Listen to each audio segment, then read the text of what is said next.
My name's John, and I look after all the competition cars and customer work that comes through the door. So I'm kept fairly busy because obviously we give away 2 cars a week at the moment, so I am constantly on the go. So this is our Mark 1 Capri that we had in a while ago. It's got it on the ramp for its PDI and pre-delivery inspection. A few little things I wasn't happy with when I'm looking at it, like the front number plate you can see here.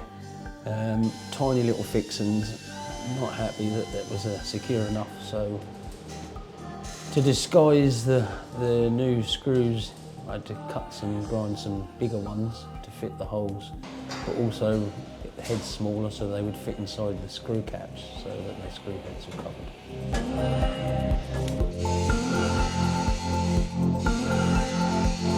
If something goes out of the workshop with my name on it, that doesn't go out unless I'm happy.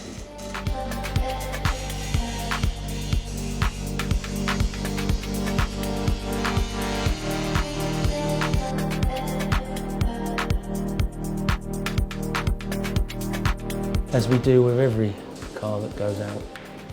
So wheels off, brakes check, wheel bearings, spacers on this one as you can see, the brakes are all good. I did have lowering springs fitted to the front of this one, and they at full extension weren't quite sitting in their seats properly, so I just done a little mod on both front struts to keep the springs in position. I mean, my background mainly is in Fords. That's where I first started at Ford. But I've worked for various main dealers over the years, and the last place was an independent, so I was working on everything. I'm not overly fussed. It's nice to work on something new that I haven't never worked on before. And I can't say I've done many Mark 1 Capris in my time, a couple, but quite a few years ago. And this is a nice one as well.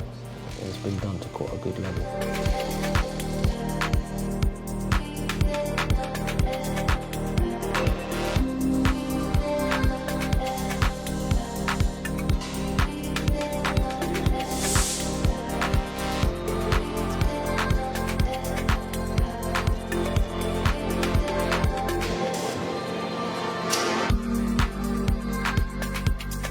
I don't like other people to have looked the cars over because I tend to find that I'm a bit of a perfectionist.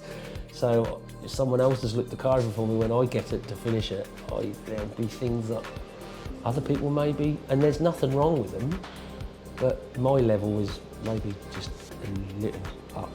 I don't do so much servicing now, but where I used to be, my servicing was always the same. No matter what vehicle I was doing it on, the routine was exactly the same. I could leave that job at any one point and know exactly where I was when I went back to it. Very routine based. Nowadays, not so much, but things like this, I'll do all the lights levels and all the main things to check first, and then make notes of little things I'm not happy with, and then when I've done all the checking, I'll then go back and do all the repairs that I feel necessary.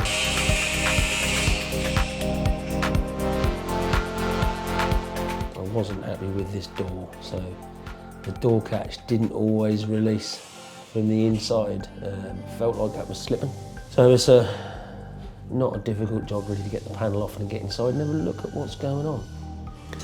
And once we pull the little trim out, we access the screw in the inner handle, pop the trim, get the screw out, get the panel off, and get inside and have a good look and see why it's not opening properly.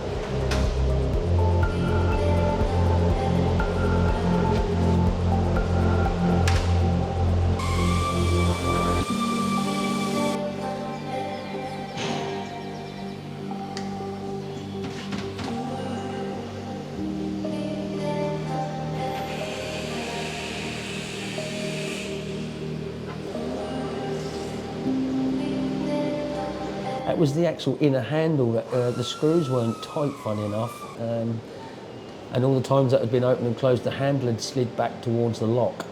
So the rod that operates the lock, obviously the length was shortened. It wasn't pulling the lock, the catch, quite far enough to release the lever. So it wasn't a difficult fix. I just had to lever the handle forward, do the screws up tight, and then put it back together.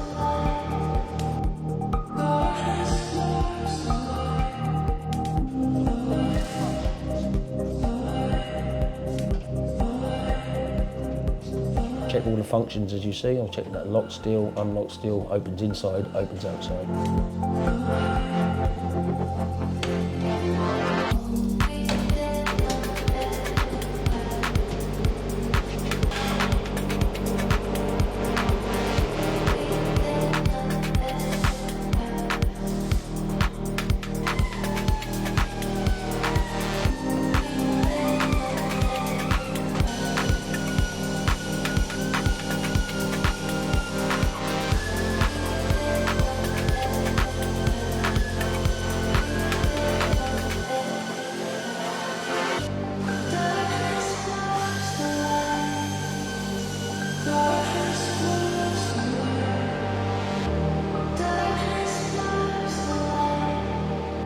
Just checking the springs are all sitting correctly.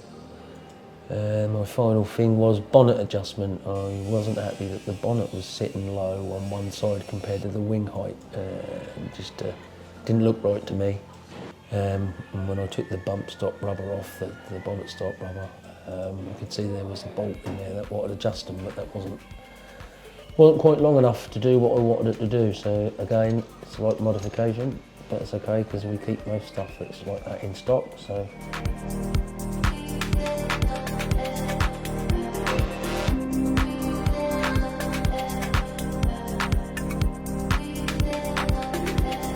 And you can see when I hit the hole, it weren't quite right, so you can leave it open a little bit to make, just get the panel just so that screws in nicely. There we go, you can see I've just checked it. And, the arms are not long enough to reach the bonnet pull through the window, so I found out.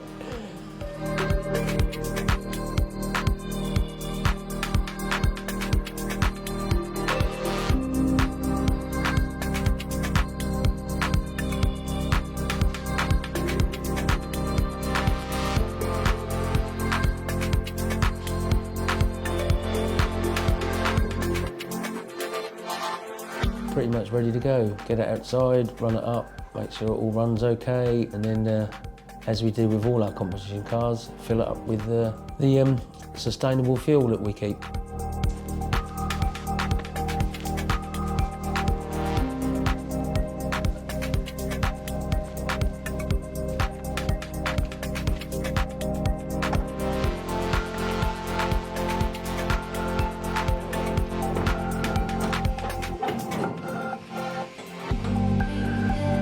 Like I say, all the cars we do, that they go out of here with a sustainable fuel which can be left in for as long as it can be mixed with petrol in the tank. There's no modifications that we've come across that any of the cars we put it in have had any issues. You can sit in your garage over the winter and you get it out in the spring, no need to drain that horrible fuel anymore. You're good to go. Occasional check to make sure I'm not going to overfill it and it's going to spill it everywhere. It's a bit expensive to throw over the floor. There we go. Another one ready for a quick road test. Be signed off by myself and delivered to its customer.